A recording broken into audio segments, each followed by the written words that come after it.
میرے پیارے آقا صلی اللہ علیہ وسلم کے پیارے دیوانوں، جب بھی دنیا کو تباہ کرنے کا پلان بنتا ہے مسائل میں گرفتار کرتے ہیں۔ آپ دیکھیں ہلاکو اور چنگیز خان کا دور سوشل میڈیا کا دور تو نہیں تھا، الیکٹرانک اور پرنٹ میڈیا کا اس طرح کا دور بھی نہیں تھا، لیکن جب انہوں نے لوگوں کے خون سے ہولی کھیلنا چاہی تو پہلے ماحول ایسا تیار کیا گیا کہ لوگ مسائل کا شکار ہوئے، اس کے بعد لوگوں کو تباہ کر دیا گیا۔ اور اب بھی حالات جو ہے اللہ اکبر، اب تو بہت تیز رفتاری کے ساتھ گندگی پھیل رہی ہے۔ کیا مسائل ہیں؟ بہت سے مسائل ہیں، لیکن تین پر گفتگو کرنا ہے۔ نمبر ایک، سب سے بڑا مسئلہ اللہ اکبر اس وقت کسی ایک ملک کا نہیں، کسی ایک ریاست کا نہیں، کسی ایک خطے کا نہیں، کسی ایک قبیلے کا نہیں، بلکہ اللہ اکبر پوری دنیا کا یہ مسئلہ یہ ہے۔ آج پوری دنیا کو غربت کے دلدل میں ڈھکیلنے کی کوشش کی جا رہی ہے، اس لیے کہ دنیا جانتی ہے جب تک لوگوں کو غریب نہیں کریں گے ان کی آبرو نہیں خرید سکتے، ان کا ایمان نہیں خرید سکتے، ان کا عقیدہ نہیں خرید سکتے۔ میرے پیارے آقا صلی اللہ علیہ وآلہ وسلم کے پیارے دیوانوں، اس لیے بڑی تیزی کے ساتھ الگ الگ نام پر، کبھی بیماریوں کے نام پر، کبھی وباؤں کے نام پر، کبھی جنگوں کے نام پر، کبھی کسی نام پر لوگوں کو غربت کی چکی میں پیسنے کی کوشش کی جا رہی ہے۔ یاد رکھیے اسلام غربت کو بری نظر سے نہیں دیکھتا، بلکہ اسلام اس غربت کو اچھی نظر سے دیکھتا ہے جس غربت کے اندر شکر ہو، جس غربت کے اندر پاک دامنی ہو، جس غربت کے اندر استقامت ہو، جس غربت کے اندر اللہ اکبر اپنے ایمان اور عقیدے کی حفاظت ہو۔ اگر غربت ایسی ہے تو اسلام جو ہے اللہ اکبر ایسی غربت کی یہ شان بیان کرتا ہے۔ اللہ کے رسول صلی اللہ علیہ وآلہ وسلم نے فرمایا دنیا کے مالداروں سے 500 سال پہلے اللہ غریبوں کو جنت عطا فرمائے گا۔ ایک حدیث پاک کا مفہوم ہے قیامت کے دن ان لوگوں کو بادشاہ کی حیثیت دی جائے گی، بلکہ جنت کا بادشاہ قرار دیا گیا ہے جو غربت کے اندر شکر سے کام لیتے ہیں، پاک دامنی سے کام لیتے ہیں، نگاہوں کے اندر تقدس ہوتا ہے، رب تبارک و تعالیٰ کا شکوہ نہیں کرتے۔ مگر یاد رکھیں اب کوئی غربت کی اس فضیلت کو سن کر یہ نہ سوچے کہ پھر ہمیں تو غریب ہی رہنا ہے، جیسے کہ ہمارے یہاں کچھ تنظیمیں نماز کے نام پر شروع ہوئی 1857 کے بعد انگریز کی پیدا کی ہوئی نوزائیدہ جماعتوں نے الگ الگ انداز سے مسلمانوں کو گمراہ کرنا شروع کیا کہ جب رسول اللہ غریب تھے تو مسلمانوں کو مالداری سے کیا کام، جب سیدہ فاطمہ کے گھر چولہا نہیں جلتا تھا تو پھر یہ کیا اور وہ کیا۔ اللہ کی عزت کی قسم ہم سنیوں کے عقیدے میں رسول اللہ کوئی غریب نہیں ہے، واللہ ہمارا عقیدہ تو یہ ہے دنیا کا سب سے مالدار اگر کوئی انسان ہے تو وہ ہمارے نبی کی ذات ہے۔ اس کی وجہ یہ ہے کسی کے ملک میں، کسی کے قبضے میں ایک ریاست ہے، کسی کے قبضے میں ایک ملک ہے، کسی کے قبضے میں 2 ملک ہے، لیکن میرے نبی وہ نبی ہیں اللہ اکبر کہ خالق کل نے آپ کو مالک کل بنا دیا، دونوں جہاں ہے آپ کے قبضہ و اختیار میں۔ اللہ کی نعمتیں جو تقسیم ہوتی ہے نعمتیں خدا کی ہے اور تقسیم کرنے والے ہاتھ مصطفیٰ جان رحمت کے ہیں۔ اسی لیے میرے آقا نے فرمایا واللہ یعطی انما انا قاسم، اللہ مجھے عطا کرتا ہے اور میں تقسیم کرتا ہوں۔ اسی کو میرے امام کہتے ہیں کون دیتا ہے دینے کو منہ چاہیے، دینے والا ہے سچا ہمارا نبی۔ میرے کریم سے گر قطرہ کسی نے مانگا دریا بہا دیے ہیں، دربے بہا دیے ہیں۔ پیٹ پہ پتھر باندھنا اختیاری تھا، میرے آقا نے پیٹ پہ پتھر بھی باندھے اور بکری کا گوشت بھی کھایا تاکہ وہ رسول نہ صرف غریبوں کے تھے نہ صرف مالداروں کے تھے۔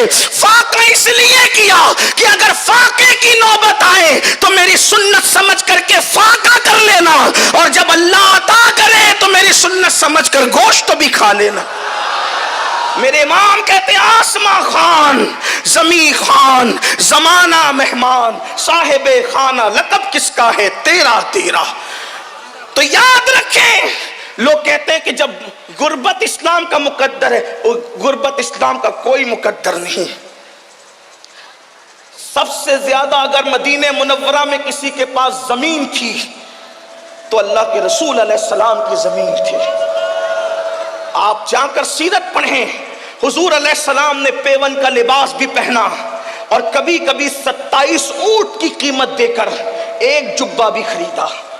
اس کا مطلب یہ ہے کہ پیون کا اس لیے پہنا کہ اگر غربت آ جائے تو تیرے پیون پر رسول اللہ نے اپنی سنت کا پردہ ڈال دیا ہے۔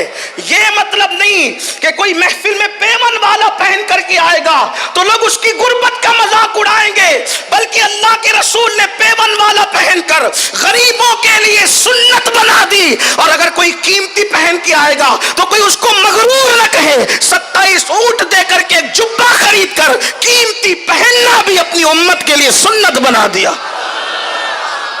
تو اب غربت مسلط کی جا رہی ہے، اور غربت اللہ کے رسول علیہ السلام فرماتے ہیں کبھی کبھی انسان کو کفر تک لے جاتی ہے۔ غربت کی وجہ سے لوگ کفر تک بک دیتے ہیں۔ یہ لوجوں میں بکنے والی بچیاں، ارتداد کا فتنہ، ایمان پر منڈلاتے ہوئے خطرات، اس میں سب سے بڑی وجہ ایک غربت بھی ہے۔ غربت کی چکی میں لوگ پس رہے ہیں۔ اس لیے میں بہت طویل میں عرض کر چکا ہوں کہ عصر کا وقت قریب ہے، جلدی سے اپنی گفتگو کو شارٹ کر کے مکمل کرنا ہے۔ غربت کی چکی میں لوگ پس رہے ہیں، ایمان خطرے میں، عقیدہ خطرے میں، عزت خطرے میں، آبرو خطرے میں، جان خطرے میں۔ امام سفیان ثوری رضی اللہ تعالیٰ عنہ فرماتے ہیں اپنی تجوریوں سے مال نکال کر بازاروں میں لگاؤ، تجوریوں میں مال رکھنے کی بجائے مارکیٹ میں لگاؤ، کیونکہ آدمی مالدار نہیں ہوگا تو زکوٰۃ کیسے دے گا، مالدار نہیں ہوگا تو مسجدیں کیسے بنے گی۔ کبھی کبھی لوگ مالداروں کی اتنی مذمت کرتے ہیں کہ ایسا لگتا ہے کہ انسان کو صرف 2 چادروں پہ زندگی گزارنا چاہیے۔ ایسا نہیں ہے۔ آپ سے میں عرض کرنا چاہتا ہوں، اگر بلال حبشی جیسی ہستی نے مال کی قلت کی وجہ سے عشق مصطفیٰ کی بنیاد پر اگر جنت کا مژدہ سنا ہے، تو عثمان غنی جیسے مالدار نے اپنے مال کی بنیاد پر رسول اللہ سے 2 مرتبہ جنت خریدنے کا شرف حاصل کیا ہے۔ اور یہ بھی شان مصطفیٰ ہے، غریب کو بھیک میں جنت دی اور مالدار کو بیچ کر جنت دی، اور بتا دیا اللہ اکبر کہ میں صرف بانٹنے والا نہیں ہوں بلکہ بیچنے والا بھی ہوں، اور بیچتا وہی ہے جس کو مالک بنا دیا جاتا ہے۔ تو آقا کو عطا اس طرح کیا گیا کہ خالق کل نے آپ کو مالک کل بنا دیا۔ جہاں بانی عطا کر دے، بھری جنت ہبا کر دے، نبی مختار کل ہے جس کو جو چاہے عطا کر دے، نبی مختار کل ہے جس کو جو چاہے عطا کر دے، اور جہاں میں ان کی چلتی ہے وہ دم میں کیا سے کیا کر دے، زمین کو آسماں کر دے، سریا کو سرا کر دے۔ آؤ غربت کا خاتمہ کیسے ہو، اس پر چند چیزیں۔ نمبر 1، غربت کے خاتمے کی کوشش کرنا ہے، بالخصوص نئی جنریشن کو، نئی نسل کو۔ لوگ کہتے ہیں غربت جب رسول اللہ نے پسند کی تو ہم کیوں غربت سے نکلے؟ ہم نے کہا بیماری بھی تو پسند کی، لیکن ساتھ میں یہ بھی کہا بیمار پڑو تو بیمار مت پڑے رہو، بلکہ بیمار پڑو تو بیماری کا علاج کرو۔ بیماری آ جائے شکر کرو، شکوہ نہ کرو، علاج کرو۔ ایسے ہی غربت آ جائے شکوہ نہ کرو، اس کا علاج کرو۔ غربت کا علاج کیا ہے؟ نمبر 1، مسلمان تجارت کی طرف توجہ دیں، ہم تجارت کریں۔ مزدوری کو اسلام نے پسند نہیں کیا۔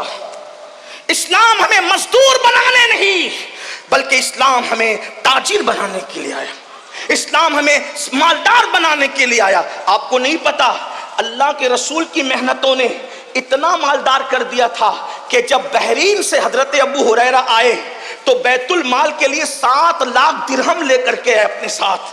تو حضرت ابو ہریرہ کو فاروق اعظم نے ہنس کے کہا، ہنس کر کے کہا کہ ان کی طبیعت میں کچھ بھولا پن تھا، تو ہنس کر کے کہا کہ ابو ہریرہ تو کہتا ہے 7 لاکھ درہم لایا ہے تو تجھے گنتی بھی آتی ہے؟ تو آپ نے غصے میں کہا جذبات کے اندر 1 لاکھ 1 لاکھ 1 لاکھ 1 لاکھ 1 لاکھ 1 لاکھ 1 لاکھ بتا کتنا ہوا؟ تو کہا 7 ہوا۔ تو کہا اتنا ہی لایا ہوں۔ ابو ہریرہ جیسی ہستی۔ اس کے بعد فاروق اعظم نے اس کے بعد اللہ اکبر شہریوں کو شہریوں کو پینشن کا سسٹم شروع کیا, وظیفے کا سسٹم شروع کیا. یہ آج یورپ کے اندر لوگوں کو وظیفے دیے جاتے ہیں. یہ کسی کی اپنی ذاتی کمال کی بات نہیں ہے.